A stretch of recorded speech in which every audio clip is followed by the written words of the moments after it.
doing some very short introduction. On my right is the new PS for the State Department for Petroleum, Bwana Hasama Kelo. I'm sure you know him. He has been around, although in other state departments.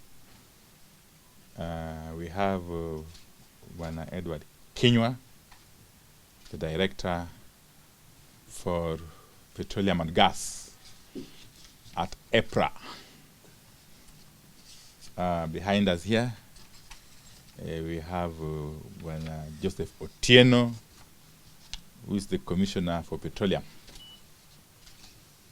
So this is basically a brief to the country, an update to the country in relation to the prevailing situation around petroleum supply. I must start by emphasizing that the government of Kenya remains fully committed to ensuring reliable, accessible, and affordable energy for all Kenyans. And Kenya's priority is clear. It remains very clear to keep fuel flowing, keep the economy moving, and protect citizens from unnecessary shocks. I wish to shed more light on two key issues which have become pertinent in the recent past. That is supply and price. Now, on supply, Kenya remains secure. Fuel continues to arrive as scheduled. Storage levels are stable, and distribution across the country is ongoing without any interruption. In short, there is no national shortage whatsoever. And systems at the port of Mombasa and the inland depots continue to operate normally. We have, as a matter of fact, institutionalized spot checks at all levels of storage and supply to ensure full compliance. On price, this, as you know, is determined by global market forces beyond the control of any single country. But while international prices have risen and fluctuated in recent months, it is important to note that Kenya's systems are designed to mitigate these changes in a structured and predictable way. At a time when global energy markets remain uncertain, Kenya's fuel supply remains secure, stable, and very well managed. The government-to-government framework is working as intended. That is, anchoring supply, reducing exposure to volatility, and providing a buffer during global uncertainty. This framework provides Kenya with a key advantage, and that is predictability. This stability has been one of Kenya's biggest advantages in managing supply reliability and cushioning consumers from even sharper price shocks.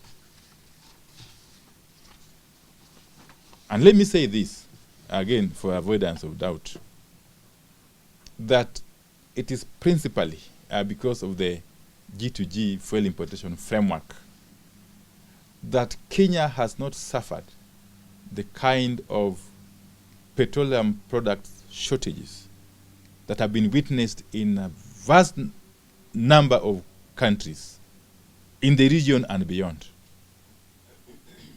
It may look like a miracle why in Kenya the debate has been about price and not about availability of the stocks. We must credit this state of affairs to the G2G framework. But beyond this, the G2G framework has also enabled greater diversification in sourcing fuel. Cargoes are now being loaded from a broader range of international supply points, including Europe, the US Gulf Coast, India, and the Red Sea region.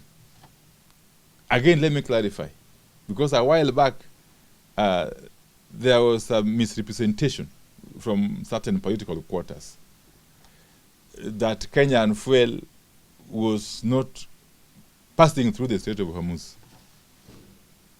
It's laughable, because as a matter of fact, the bulk of our fuel cargoes over time have been loaded from the ports of Jebel Ali, the port of Ruwais, and to some extent the port of Fujairah, all in the UAE, within the Strait of Hormuz space. So it's a fact that the Strait of Hormuz closure affected our primary supply route directly. And because of the G2G framework, which has proved to be extremely resilient, we have been able to diversify the ports of loading, as I've indicated. And that is to say that our international oil company suppliers have been flexible enough to be able to source these products from many other sources other than the primary sources that were known to everybody before the war broke out. And so for those who are making those allegations, you can see that you are either mistaken or you are outrightly malicious in your outbursts. But this diversification strengthens resilience, reduces reliance on any single route, and ensures continuity even when traditional supply channels face disruption, as has been the case. Additionally, we continue to benefit from the stability of the G2G framework in pricing, in that our freight and premium costs remained relatively stable. And let me again explain this. Freight and premium are a key component of the landed cost in Mombasa. That, I'm sure, is now clear to everybody. The other component being, of course, the international benchmark price, which continues to fluctuate. Okay? But because under the G2G framework, freight and premium component is fixed, we were able to, this was able to make us as a country benefit extensively, even as other countries were contending with the skyrocketing of the freight and premium in the market. Again, as a matter of fact, our freight and premium under the G2G framework is 78 US dollars per ton for diesel, 84 US dollars per ton for petrol, and 97 US dollars per ton for jet A1 fuel.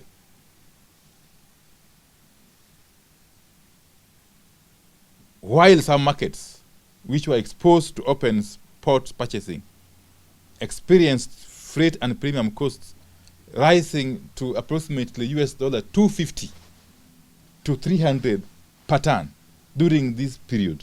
And you can imagine the difference. Let me continue by saying that there are early signs that global pressures may begin to ease. Changes in demand patterns and improved supply routing are gradually stabilizing international markets. And while the situation remains fluid and unpredictable, the direction is encouraging.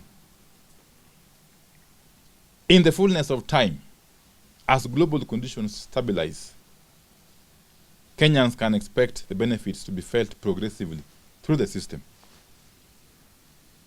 In the long term again, plans are underway to get our own refineries here in the region. We will continue to engage closely with all stakeholders across the energy value chain, including manufacturers, oil marketing companies, transport and logistics players, public transport operators, distributors, and sector regulators, while keeping the public informed as the situation evolves. In a nutshell, the country continues to enjoy security of supply of petroleum products. In fact, I'm appealing to oil marketing companies to move with haste and uplift the products from the system to enable us discharge more. As we speak, ships or vessels are lining up at the sea, waiting to discharge. So my appeal to the oil marketing companies who have been allocated various quantities of these products to don't hesitate to move with speed and uplift those products for the system to be freed, so that we can continue to receive more product. There is indeed no contradiction whatsoever. His Excellency the President did provide the policy direction whilst at Mombasa. And as a ministry, together with entities, including EPRA, we are guided by that policy direction.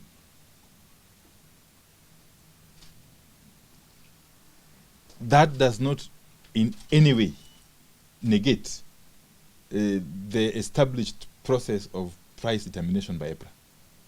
But you must remember that as government, we have got many tools at our disposal to intervene appropriately when required. Thank you.